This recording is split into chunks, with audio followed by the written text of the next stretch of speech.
ووصينا الإنسان بوالديه إحسانا حملته أمه كرها ووضعته كرها وحمله وفصاله 30 شهرا অন্য একটা আয়াতে আল্লাহ রাব্বুল আলামিন বলেন ووصينا الإنسان بوالديه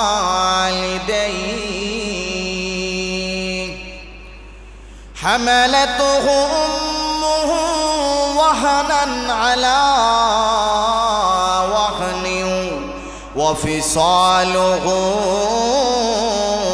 في عامين أن اشكر لي ولوالديك إلي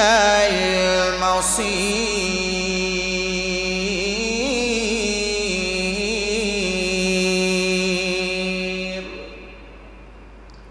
সূরাতুল লুকমান আল্লাহ বলেন এ সন্তান তোমার মা তোমার উপরে কি পায় তুমি সন্তানের উপরে মার কি হক আছে আমি আল্লাহ স্পষ্ট করে দিলাম কোন কারণে মা হকটা পায় আল্লাহ রাব্বুল আলামিন আবার বলেন ওয়াওয়াসাইনাল ইনসানা বিওয়ালিদাইহি ইহসানা আমি আল্লাহ অর্ডার দিলাম তোমার উপরে তোমার বাবা এবং মার হক আছে মা তোমার উপরে অনেক জিনিস পায় বাবা তোমার উপরে পায় কেন পায় আল্লাহ রাব্বুল আলামিনের কথাটা আমার আল্লাহ বলেন হামালাতুহু উম্মুহু কুরহা ওয়া ওয়াদাআতুহু কুরহা তোমার মা তোমাকে কষ্ট করে করে সহ্য করে তোমাকে পেটে ধারণ করেছে আবার তোমাকে প্রসব করতে এবং তোমাকে পেটে ধারণ করতে দুধ খাওয়াইতে তোমার মার 30টা মাস লেগেছে সুবহানাল্লাহ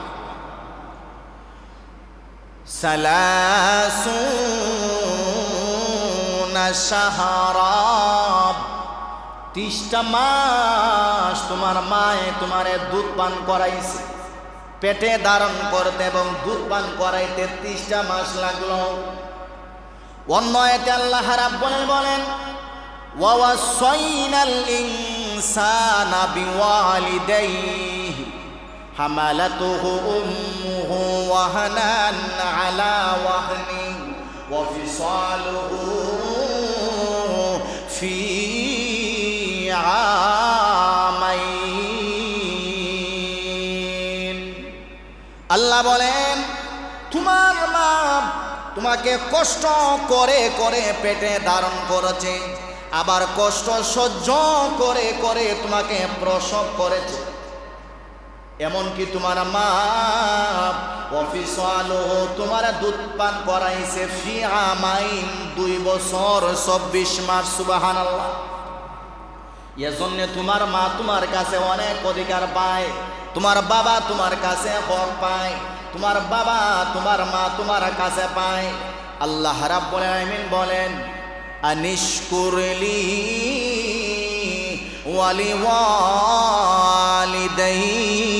ওয়ালিওয়ালিদাইক এ বান্দা তুমি তোমার মার শুকরিয়া আদায় করো এ বান্দা তুমি তোমার বাবার শুকরিয়া আদায় করো কেন আদায় করবাই ইলাইয়াল মাসির কেননা আমি আল্লাহর কাছে তোমাকে একদিন আসতে হবে আল্লাহর কাছে যাওয়া লাগতো না আল্লাহর কাছে যাওয়া লাগবে অন্য একটা আয়াতে আল্লাহ রাব্বুল বলেন ওয়াবুদুল্লাহ ওয়া লা তুশরিকু বিহি শাইআ ওয়া বিল ওয়ালিদাইনি ইহসানা।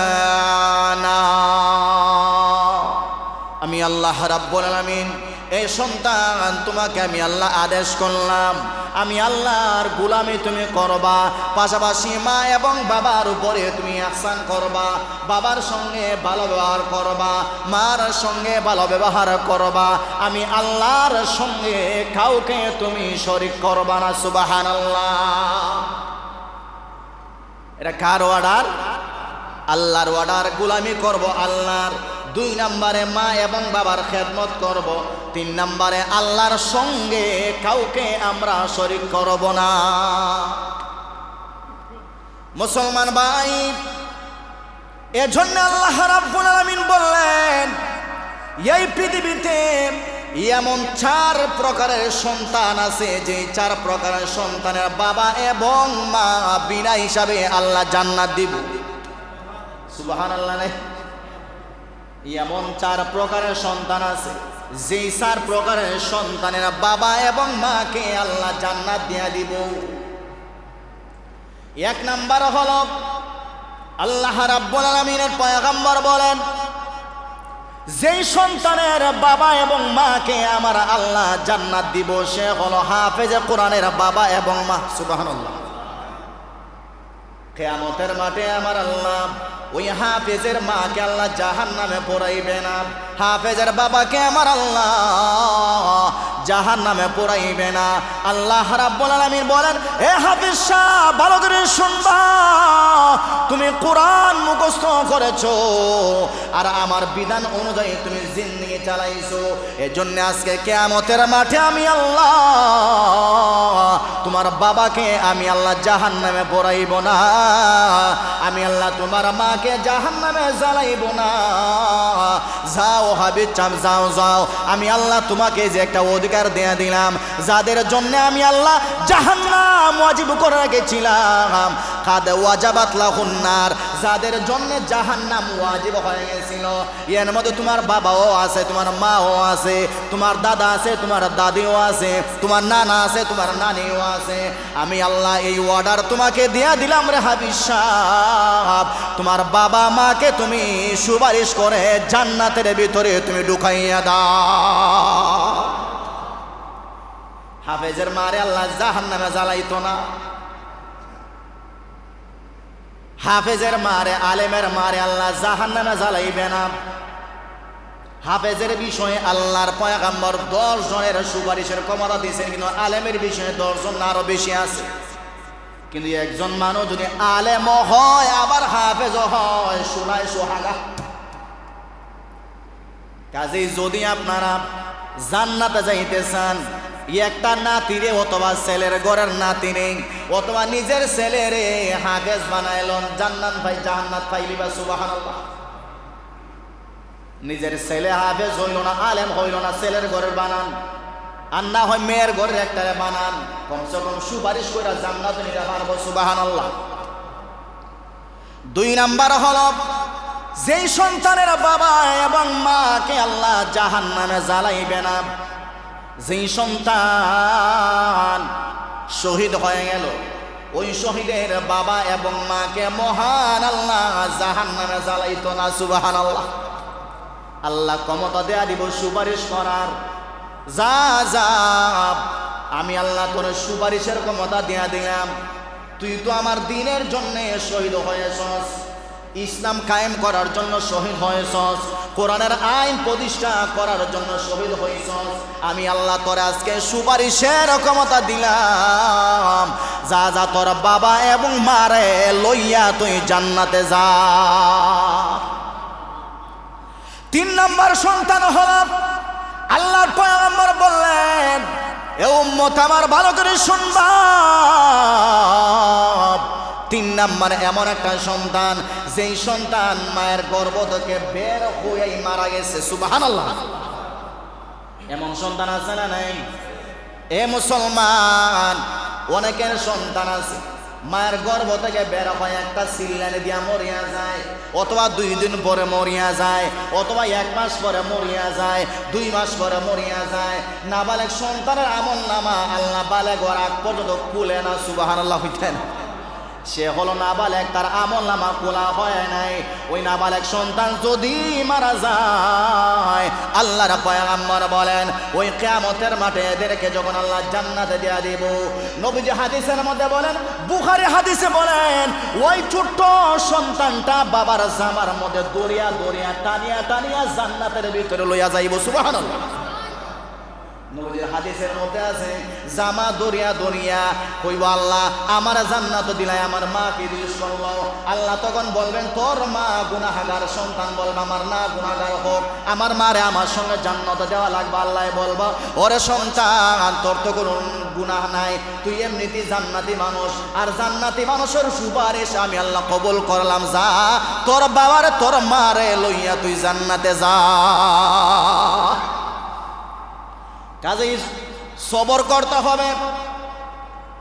বুখারী হাদিসে পয়গম্বর বললেন, এটা হাদিসে কুদসি, আল্লাহ ফেরেশতাকে প্রশ্ন করবেন, ও ফেরেশতা, আমার বান্দা কেন কাঁদতেছে? ফেরেশতা আল্লাহকে ডাকে বলে, ও আল্লাহ, আপনার বান্দার সন্তানটার আমি তো নিয়ে আইলাম আপনার অর্ডারে। এবার আমার আল্লাহ বললেন, ওরে ফেরেশতা,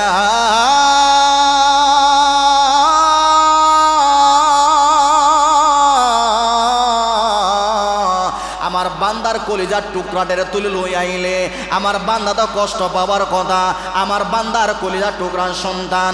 এ ফেরেশতা, আমার ওই বান্দাটা সবর করছিনি। হা গো আল্লাহ, আপনার বান্দা সবর করিয়া ইন্না লিল্লাহি ওয়া ইন্না ইলাইহি রাজিউন বলল। ও আল্লাহ, এখন কি করা যায়? আমার আল্লাহ তখন ফেরেশতাকে বললেন, এ ফেরেশতা শোনো, আমার বান্দার জন্য আমি আল্লাহ জান্নাত ওয়াজিব করে দিয়ে দিলাম। কাজেই যাদের ছোট্ট সন্তান মারা গেল, টেনশন করার দরকার নাই, আপনি জান্নাতি মানুষ। সুবহানাল্লাহ। হইতে না, গ্যারান্টি দিয়ে দিলাম, গ্যারান্টি। এই মসজিদের ভিতরে বসিয়া যাদের নাবালিগ সন্তান মারা গেছে, যদি সবর করিয়া থাকেন, টেনশন না করেন, চিন্তা না করেন, ইন্না লিল্লাহি পইয়া থাকেন, আপনি জান্নাতি 100% ইনশাআল্লাহ। এটা কার কথা? কথা এটা কার কথা? আল্লাহর কথা। এর জন্য আমিও বুকে হাত দিয়া বলতে পারি, আমারও তো একটা ছেলে মেয়ে মানুষ মারা গেল ছোট অবস্থায়, যেদিন হয় সেদিনই তো মারা গেছে। তাই নবীজির হাদিস যদি সত্য হয়, আল্লাহর কথা যদি সত্য হয়, আমিও বুকে আশা বাঁধতে পারি, আমিও জান্নাতি আলহামদুলিল্লাহ। কথা মিছা কইছি? নবীজির হাদিস, উলামায়ে কেরাম এখানে আছে। যাদের নাবালেগ সন্তান মারা গেছে, আমরা যদি গুনাহগার হই, আমার সন্তানটা ওই কিয়ামতের মাঠে আমার জামা দরিয়া দরিয়া জান্নাতে নিব, যদি নবীজির হাদিস সত্য হয়। সুবহানাল্লাহ। হইতে না, তবে সবর করতে হইব। এজন্য আমাদের বাংলাদেশের একজন প্রখ্যাত আলেম, অনেক বড় মুফতি ছিলেন, যারে গোটা বাংলাদেশে মুফতি আজম হইত। ঢাকা বসুন্ধরা মাদ্রাসার পরিচালক মুফতি আব্দুর রহমান সাহেব, উনি তো সরাসরি আল্লাহর কাছে উনি দোয়া করতেন, আল্লাহ আমার আমল দিয়ে আমি জান্নাতে দেখার মুখিন, একটা সন্দেহ আছে, কথা ঠিক আছে। ও আল্লাহ, আমার একটা সন্তান যেন ছোট অবস্থায় মরে যায়। কারণ নবীজি কইছেন, ছোট অবস্থার সন্তান মরলে ওই সন্তান বাবা মারে জান্নাতে নিবে। সুবহানাল্লাহ। হইতে না। 4 নাম্বার হলো, এ মুসলমান, 4 নাম্বার, যে সন্তানটাকে আল্লাহ তার বাবা এবং মারে জান্নাত নিয়ে যাওয়ার জন্য আল্লাহ সুপারিশের ক্ষমতা দিয়া দিব। 1 নাম্বার বলছিলাম হাফেজ আলেম, 2 নাম্বার শহীদ, 3 নাম্বার হলো ছোট সন্তান, 4 নাম্বার হলো পাগল, যে জন্মগতভাবে পাগল, কিছুদিন ভালো আবার কিছুদিন খারাপ, আবার কিছুদিন ভালো হয়ে গেছে। না না, এমন পাগল, যে পাগল আল্লাহ রাব্বুল আলামিন তার জন্মগত পাগল বানাইছেন, ওই পাগল সন্তানটা কিয়ামতের মাঠে আল্লাহর কাছে দাঁড়ায় বলবে, আল্লাহ আমাকে আপনি পাগল বানাই দিয়েছিলেন, আমার উপরে শরীয়তের কোনো হুকুম ছিল না, আমার বাবা কষ্ট করছে, মা কষ্ট করছে, আমি এত পাগল ছিলাম, নামাজ বুঝতাম না, রোজা বুঝতাম না, আমার বাবা আমারে গলা টিপিয়া মারে নাই, আমার মা আমারে গলা টিপিয়া মারে নাই, আমি পাগল ছিলাম। আমার মা এত কষ্ট করলো, আমার বাবা আমার উপর এত কষ্ট করলো, আজকে আমার বাবা আবার আমার মাকে আমার সঙ্গে জান্নাতে দিতে হবে, না দিলে আমিও জান্নাতের ভিতরে যাব না।